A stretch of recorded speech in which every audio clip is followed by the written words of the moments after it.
பொன்னியின் செல்வன் அத்தியாயம் 26 அபாயம் அபாயம். ஆஸ்தான மண்டபத்தில் புலவர்களுக்கு முன்னதாகவே வந்தியத்தேவன் வந்து சேர்ந்துட்டான். அங்கே ஒரு உயர்ந்த சிம்மாசனத்தில் கம்பீரமாக விட்டிருப்பவர் தான் சின்ன பழவேற்றையராக இருக்கணும்னு அவன் ஊகிச்சுக்கிட்டான்.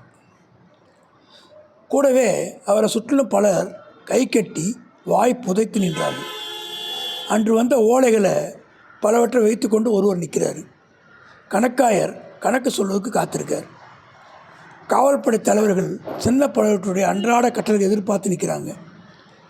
ஏவிய வேலையை செய்கிறதுக்கு பணியாளர்கள் நிறைய பேர் காத்து நிற்கிறாங்க. சிம்மாசத்துக்கு பின்னாடி நின்று சில ஏவலாளர்கள் வெண்சாமரம் வீசிக்கிட்டு இருந்தாங்க. கையில் வெற்றிலைப்பா கூட ஒருத்தன் காத்துட்டு இருந்தான். மிடுக்கிலும் பெருமிதத்திலும் யாருக்கும் பின்வாங்காதவனான வந்தியத்தேவன் கூட சிறிது அடக்க உடக்கத்தோட சின்ன பழம் முன்னாடி நின்னான். பெரியவரை காட்டிலையும் சின்னவர் வீர கம்பீரத்தில் இன்னும் ஒரு படி உயர்வாகவே காணப்பட்டார். நமது வீரனை பார்த்த உடனே முகமலர்ச்சியுடன், யார் தம்பி நீ, எங்கிருந்து வரேன்னு கேட்டார். வீர வாலிபர்களை கண்டால் சின்ன பழவேட்டையரின் கடுகடுத்த முகம் வளர்ந்து விடும். நாடெங்கும் உள்ள வாலிப வீரர்களை தன்னுடைய காவல் படையில் சேர்த்து கொள்வதில் அவருக்கு அளவுக்கு அதிகமான ஆசை. தளபதி, நான் காஞ்சிபுரத்துலேருந்து வந்தேன், இளவரசர் ஓலை கொடுத்து அனுப்பினார் என்று பணிவான குரலில் வந்தியத்தேவன் வந்து மறுமொழி சொன்னான். என்னது, காஞ்சிபுரமா?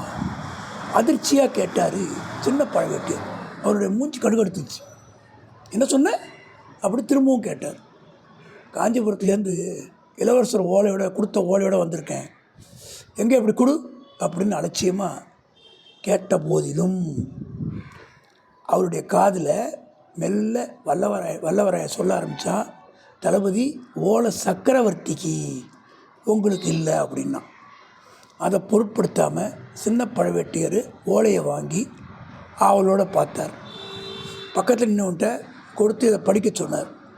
கேட்டுவிட்டு புதிய விஷயம் ஒன்றும் இல்லை என்று தமக்கு தாமே முணுமுணுத்துக்கிட்டார். தளபதி, நான் கொண்டு வந்த ஓலை என்றான் வந்தியத்தேவன். ஓலைக்கு என்ன, நான் கொடுத்துட்றேன் சக்கரவர்த்திக்கிட்ட அப்படின்னார். இல்லை, என்னையே நேரில் சக்கரவர்த்தி கையில் கொடுக்கும்படி. ஓஹோ, என்னோட நம்பிக்கை இல்லையா?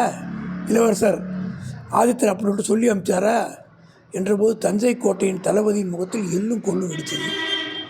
இளவரசர் அவ்வாறு சொல்லலை, தங்கள் தமையனார் தான் அவரும் கட்டளை போட்டார் அப்படின்னா வந்தியத்தேவன். என்னென்ன, பெரியவரை நீ எங்கே பார்த்த? வழியில் கடம்பூர் சம்பரார் வீட்டில் ஒரு நாள் இரவு தங்கியிருந்தேன். அங்கே தான் பார்க்க நேர்ந்துச்சு. இந்த மோதிரத்தை அவர் தான் கொடுத்து அனுப்பினார். ஆகா, இதை நீ முன்னமே சொல்லலை. கடம்பூரில் இரவு நீ தங்கியிருந்தாயா? இன்னும் யார் யார் வந்திருந்தாங்க? மழநாடு, நடுநாடு, திருமணப்பாடி நாட்டிலேருந்து பல பிரமுகர்கள் வந்திருந்தார்கள். இரு பிறகு சாகசமாக கேட்டுக்கிறேன். முதல்ல நீயே இந்த ஓலையை சக்கரத்தில் கொடுத்துட்டு வா. அப்புறம் தமிழ் புலவர் வந்து விடுவார்கள், வரவளவென்று பேசி கொண்டிருப்பார்கள். இந்த பிள்ளையை சக்கரவர்த்தி அழிச்சிட்டு போ என்று அருகில் இருந்த வீரன் ஒருவனுக்கு சின்ன பழவேட்டையர் கட்டளையிட்டார். அந்த வீரனை தொடர்ந்து வந்தியத்தேவன் மேலும் அரண்மனையின் உட்புறத்தை நோக்கி போனான். 3 பக்கங்களிலும் அலைக்கடல் முழங்கும் மடுக்கி கேட்குற அளவுக்கு பறந்திருந்த சோழ சாம்ராஜ்யத்தோட சிங்காசனத்தில் சில காலமாக நோய்வாய்ப்படுக்கையோடு இருக்கார் அந்த மகாராஜா. அந்த சிம்மாசனத்தில் பராந்தக சுந்தர சோழ சக்கரவர்த்தி சாய்ஞ்சி படுத்திருந்தார். ராஜ்ய அதிகாரங்களை எல்லாத்தையும் மற்றவர்கள் ஒப்படைத்து விட்டு மருத்துவ சிகிச்சை செய்துக்கிட்டு இருந்தார். சில முக்கியமான சந்தர்ப்பங்களில் முக்கியமான மனிதர்களை அவர் தினம் தரிசனம் தர வேண்டிய அவசியம் இருந்தது. அமைச்சர்களும் தளபதிகளும் வேலைக்கார படை வீரர்களும் அவர் தினந்தோறும் வந்து தரிசித்து விட்டு போவது வழக்கம். ராஜ்யத்தோட நன்மைக்கோசம் அதை ஏற்றுக்கிட்டு இருந்தார். எத்தனையோ போர் முனைகளில் செயற்கரும் வீர செயல்கள் புரிந்து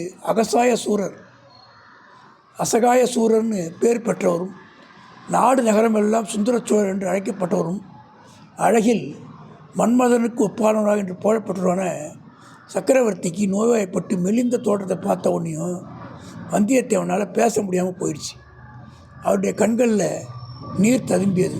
அருகில் சென்று அடிபணிந்து வணங்கி பயபக்தியோடு ஓலை நீட்டினான். சக்கரவர்த்தி ஓலையை வாங்கிட்டு எங்கேருந்து வந்தாய் அப்படின்னு கேட்டார். யாருடைய ஓலைன்னு மெல்ல கேட்டார். பிரபு, காஞ்சியிலேருந்து வரேன், இளவரசர் ஆதித்த தந்த ஓலை அப்படின்னு வந்தியத்தேவன் தான் நான் தழுத்தழுக்க சொன்னான். சக்கரவர்த்தியோட முகம் உடனே பிரகாசம் அடைந்து அவர் அருகில் திருக்கோவலூர் மலையமான் புதல்வியுமான சக்கரவர்த்தினி வானமாதேவி விட்டிருந்தார். அவளை பார்த்து, தேவி, உன் புதல்வன்ட்டேருந்து ஓலை வந்திருக்குன்னு சொல்லி படித்தார்.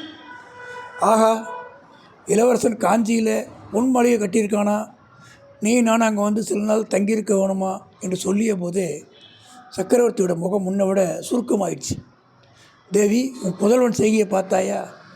என் பாட்டனார் உலகெல்லாம் புகழ்பெற்ற பராந்தக சக்கரவர்த்தி அரண்மனையில் சேர்த்திருந்த தங்கத்தை எல்லாம் அள்ளி கொடுத்து தில்லை அம்பலத்துக்கு பொன் வேரை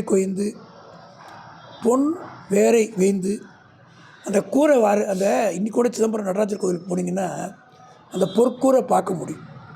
அந்த பராந்தக சோழன் செஞ்சது தான் அது. பொற்கூரை வேய்ந்து பொன்னம்பலம் ஆக்கினார். நம்முடைய குலத்து தோன்றிய பேர்கள் யாரும் தாங்கள் வசிக்கும் அரண்மனைக்கு பொன்னால் கட்டியதில்லை.